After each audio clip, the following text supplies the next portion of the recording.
Nesta aula nós vamos falar um pouquinho a respeito dos estados alterados de consciência, ou seja, aquelas experiências de êxtase, de transformação, que muitas vezes são divisores de água na nossa vida, na nossa existência. Percepções além do normal, do corriqueiro.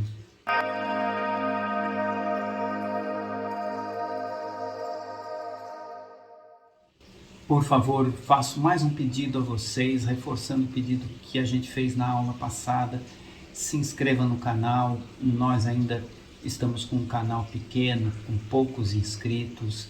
Eu peço que você se inscreva, você que está entrando, que está conhecendo o canal, que está começando a ver as aulas, se inscreva no canal, ative lá o sininho, dá uma força pra gente. Acima de tudo, vamos lembrar de uma coisa que é muito importante nesse momento especial da humanidade, nesse momento histórico da humanidade, que nós todos, acho que sem exceção, estamos enxergando claramente que estamos vivendo o apocalipse, momentos apocalípticos.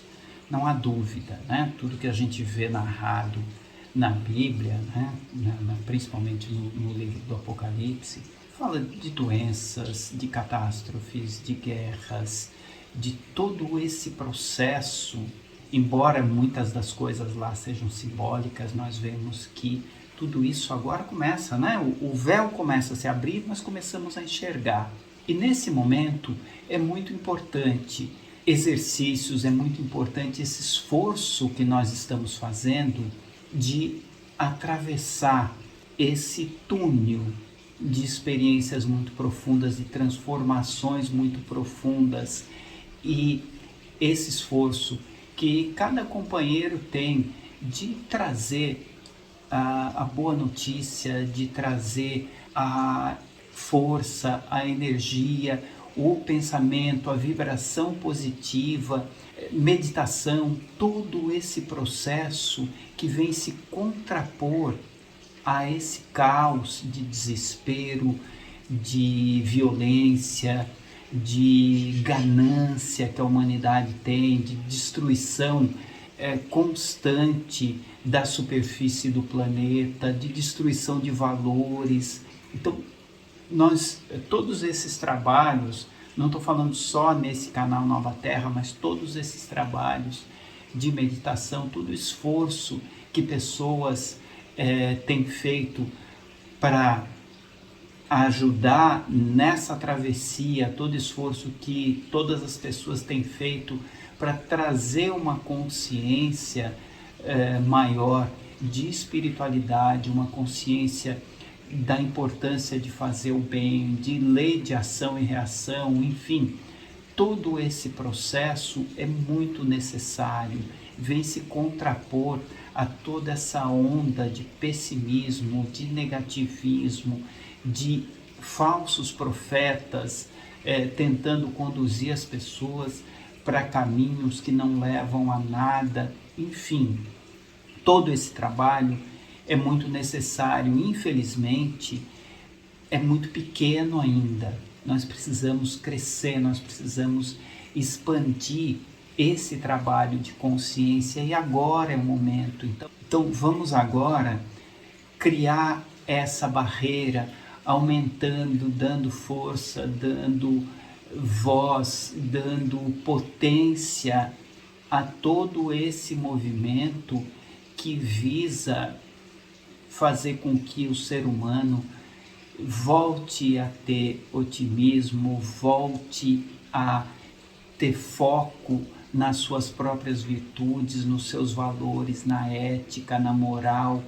Não desanime, não seja arrastado por essa corrente que acha que não vale a pena ser bom, não vale a pena ser ético, não vale a pena ser humano. É isso. Eu te peço, amigo, se inscreva no canal, multiplique, nos ajude a fortalecer esse movimento. Obrigado.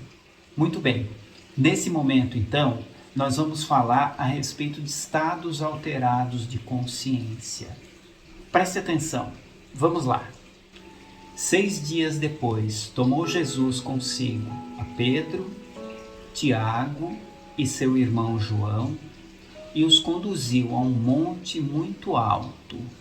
E lá, diante deles, se transfigurou. E o seu rosto resplandeceu como o sol, e as suas vestes ficaram brancas como a luz.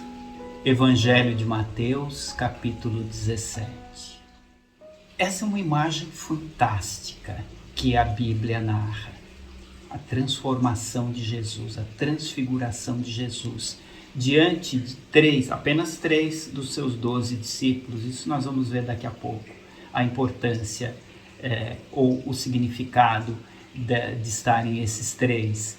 Mas a sua transfiguração, a sua transformação, ou seja, o ser humano, Jesus de Nazaré, de repente se transfigura em o Cristo planetário, Jesus o Cristo planetário. E aí ele passa a resplandecer, a brilhar como o sol, brilhar como uma luz intensa. E as suas roupas, que até então eram roupas normais de tecido, passam a brilhar, a se tornar extremamente brancas, extremamente brilhantes, ofuscando até mesmo os olhos. Isso está narrado não só no Evangelho de Mateus, em outros. Eu só selecionei o Evangelho de Mateus por uma questão mais didática, mas estão em outros evangelhos. Essa imagem da transfiguração de Jesus é um marco na experiência. E ainda tem um momento seguinte, né, nessa própria narrativa, aí no Evangelho de Mateus, que fala que Jesus traz as imagens, né, do profeta Elias e de Moisés. Eles aparecem também diante desses 3 discípulos. Muito bem, algumas perguntas que nós nos fazemos, né? Em primeiro lugar, o que será que eles viram?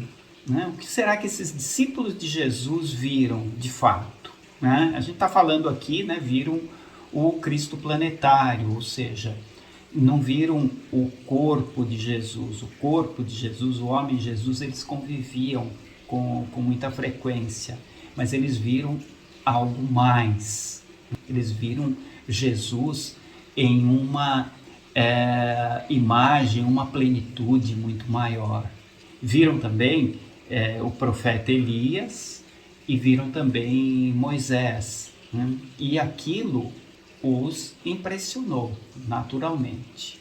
Depois, uma outra pergunta que nos fazemos é por que Jesus teria selecionado e por que faz-se referência na Bíblia apenas de 3 discípulos, né? 3 dos 12 discípulos, que são João, o discípulo que Jesus denominou como Pedro, ou seja, o esteio, a pedra filosofal da Boa Nova, Tiago, que foi o primeiro mártir do cristianismo, né? Depois de Jesus foi o primeiro mártir do cristianismo, e João, o irmão mais jovem de Tiago, que depois seria conhecido como João o Evangelista, que nos trouxe o famoso Evangelho de João e nos trouxe também algo fantástico, o Apocalipse, né? Esse que nós estamos falando e nós estamos vivendo nesse momento.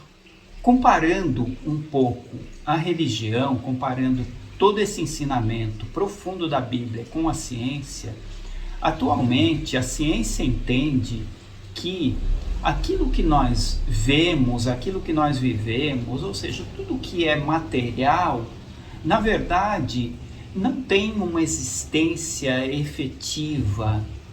Ele é, na verdade, uma ilusão, uma montagem do nosso cérebro, da nossa mente. Vamos falar mais mente do que cérebro. É uma montagem, uma articulação da nossa mente para fazer com que nós consigamos interagir nesse universo. Ou seja, a matéria que é chamada no Oriente de Maya, ou seja, de ilusão, essa matéria, a ciência começa a pesquisar e entender que de fato é uma ilusão, de fato é uma criação de uma inteligência, da nossa inteligência. Isso começa a abrir o leque, começa a abrir um universo de entendimento nosso. Ou seja, o que nós vemos é uma criação, né? O que nós vemos, o que nós vivemos é uma criação, é um filme. Do mesmo jeito que a gente vê um filme, aliás, vale a pena lembrar de um filme que foi ao ar e que fez muito sucesso lá para os idos de 1999, acho que todo mundo lembra bem desse filme, Matrix. Matrix fala exatamente disso, ou seja, uma pessoa que está ali vivendo experiências materiais e de repente ela tem uma iluminação, um despertar e ela percebe que aquilo não existe, que existe uma outra existência que é a existência espiritual. Então, são várias imagens ou vários filmes dentro de uma existência única. Ou seja, nós vivemos um mundo aqui material, nós vivemos outros mundos, é de pirar às vezes quando a gente para pensar. E nós temos uma existência maior, que é a existência junto do infinito, que os orientais chamam de Brahman. Para o oriental, essa ideia de mundo que nós vivemos, para um iniciado oriental, essa ideia é exatamente o que ele chama de Maya, ou Prakriti. É uma ilusão que atua em nós e nos faz criar e também entender aquilo como uma realidade. E essa ilusão que nós entendemos como realidade, ela precisa de parâmetros, né? Você consegue, a nossa mente, que é finita, ela consegue situar tudo o que nós vemos, ou seja, a matéria, a experiência que nós achamos que estamos vivendo, em parâmetros de tempo, espaço e causalidade. Tempo e espaço todo mundo sabe, mas o que é causalidade? Causalidade é a sequência dos acontecimentos, tá? Para ficar bem didático, bem simples, entenda a causalidade como a sequência dos acontecimentos. Acontece uma coisa hoje, ou seja, linha de tempo e espaço, aí essa coisa que aconteceu hoje dá ensejo a novas coisas, né? Karma, e assim sucessivamente, ou seja, cada evento abre um leque de outros eventos, cada decisão, cada ato nosso gera um leque de outros eventos. Isso é o que nós entendemos como causalidade. Assim sendo, Maya, ou a ilusão, o Prakriti, ela nos ata, nos captura e nos faz viver emoções como se fosse um filme. Você se emociona quando assiste um filme, fica tocado com algumas coisas, e depois quando sai lá ou desliga a televisão, ou sai lá do cinema, no caso, né? Tão bom assistir filme em cinema. Quando você sai de lá, você se desliga, se desconecta, fica só pensando lá nas coisas que aconteceram no cinema, mas já se desconectou, mas enquanto está lá assistindo, se emociona, se assusta, fica com raiva. Então, é mais ou menos essa experiência que nós vivemos aqui, segundo a sabedoria oriental, né? Ou segundo o próprio Matrix. Nossa mente material, ela é capturada, então, por essa Maya, por Prakriti, e nós passamos a viver essa realidade como se ela fosse a realidade única. A partir daí, nós começamos a sofrer com perdas, a nos entusiasmar com ganhos, nós começamos a buscar elogios, a fugir de xingamentos, nós começamos a buscar ganhos de acordo com o que a gente produz, enfim. Essa é a ilusão tomando corpo e nos fazendo cada vez mais presos, mais ilhados, como se nós fôssemos uma existência independente, individual e presa numa bolha. Aí eu te pergunto, você tem apego? Você tem aversão? Os sábios orientais falam, né? Na Gita, fala que a gente tem que se libertar de apego e de aversão e que a paz, a sabedoria, a evolução, alcançar o maior, pressupõe estar livre tanto de apego como de aversão. Tudo isso nos remete a uma ideia científica que é a teoria da relatividade de Einstein. Tudo é muito relativo. Você precisa olhar para fora para se sentir pequeno. Você olha o universo e se sente pequeno. Você precisa olhar para dentro, um micro-universo, né? Saber que existem bactérias e que as bactérias, por exemplo, que convivem conosco, que são bilhões, elas são seres gigantescos se comparados com os vírus que também convivem conosco, ou seja, um micro-universo lá dentro. E quando nós olhamos o micro-universo, nós nos sentimos gigantes. Então nós estamos num ponto onde, para um lado, nós nos sentimos pequenos, para outro lado, nós nos sentimos gigantescos. Essa é a relatividade. E a experiência de meditação nos leva a romper, a sair um pouco fora dessa bolha e ficar em conexão com o infinito, que os orientais chamam de Brahman. É claro que essa conexão com o infinito, com o Brahman, ainda é um estágio muito elevado da meditação. É o que os orientais chamam de Samadhi. Nós vamos chegar lá, está nos esperando lá no final do Raja Yoga, ou seja, o 8º passo do Raja Yoga. Vamos voltar aqui para o nosso 4º passo e lembrar o que nós estamos falando, ou seja, que o nosso processo de pranayama vai nos permitir atravessar um pouco a bolha e ter contato com outros níveis de experiência. Que níveis de experiência são esses? Imagine que você está ali na sua bolha, imagine que você acessa um nível acima da bolha, outro nível.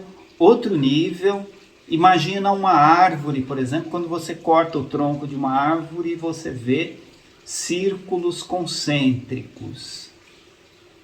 Círculos cada vez maiores que marcam o que na experiência daquela árvore? As várias eras que ela viveu, o tempo que ela viveu, o tempo que ela maturou. E imagine que nós estamos lá naquele círculo central, presos ao nosso eguinho. E de repente, com a experiência do pranayama, nós começamos a acessar esses outros estados, esses outros círculos que nos dão uma consciência maior, ou seja, nos dão uma consciência de que, eu não sou esse corpo somente, de que eu sou o espírito, de que eu sou um corpo astral, de que eu sou um pensamento poderoso, de que eu sou poderoso.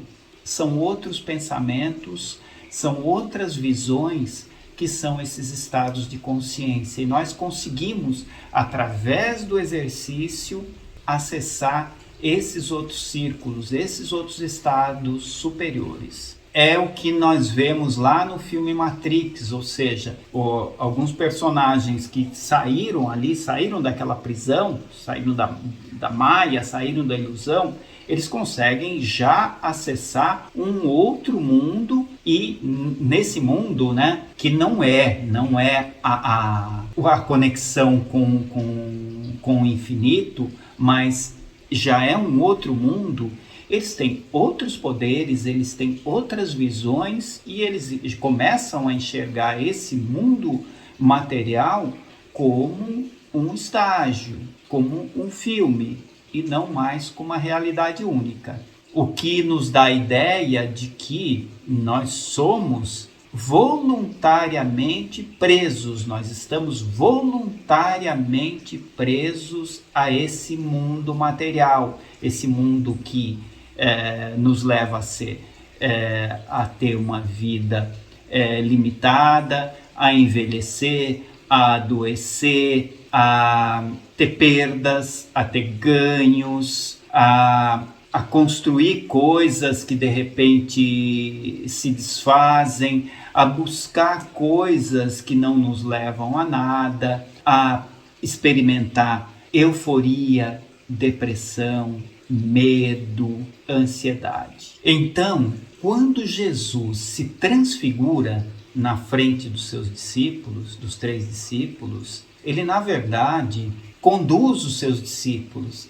Isso é importante. Ele conduz através de técnicas, enfim, através da sua capacidade ímpar, infinita, ele conduz aqueles 3 discípulos escolhidos a entrar num estado alterado de consciência. E aí eles, como espíritos, eles conseguem ver aquilo que os outros não estavam vendo.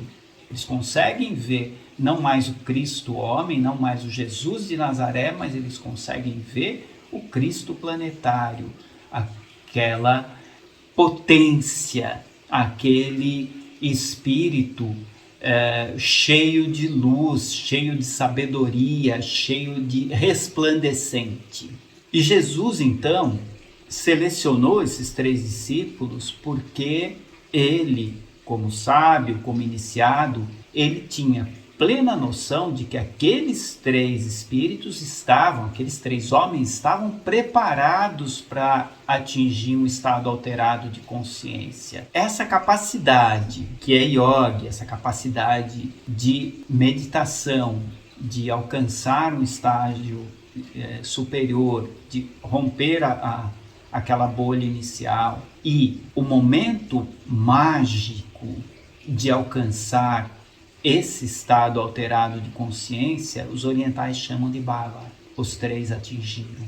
Por isso que eles viram Jesus na sua plenitude e também viram Moisés e também viram Elias. Então, é uma experiência que nos mostra exatamente que o conhecimento yogi, que o conhecimento da meditação, que a técnica da meditação pode ser atingida e não é exclusividade do yogi indiano ou tibetano, não.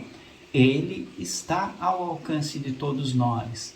Exige sim, exige trabalho, exige tomada de consciência, exige que nós façamos essa jornada iniciática que nos conduz a esses momentos. Essas pessoas que são pessoas especiais, mas não são pessoas especiais porque alguma mente superior determinou que ela era especial, mas sim porque se candidataram a ser pessoas especiais, e nós podemos fazer isso. Essas pessoas, elas vão com frequência até esse andar superior, a esses círculos superiores, e de lá trazem valores, conhecimentos, entendimentos, valores morais, valores emocionais que depois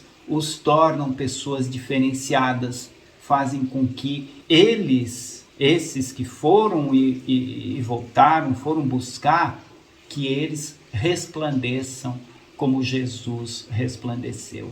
São insights, são descobertas, são iluminações, enfim, são momentos especiais vividos por pessoas que trabalham para isso. É como aquela fantástica, frase de Arquimedes de Siracusa: Eureka!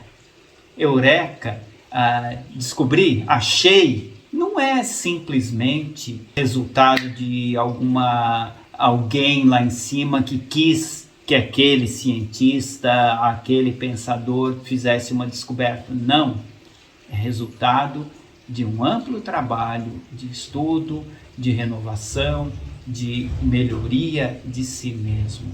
Reflita sobre isso e saiba que isso está ao seu alcance. Namastê.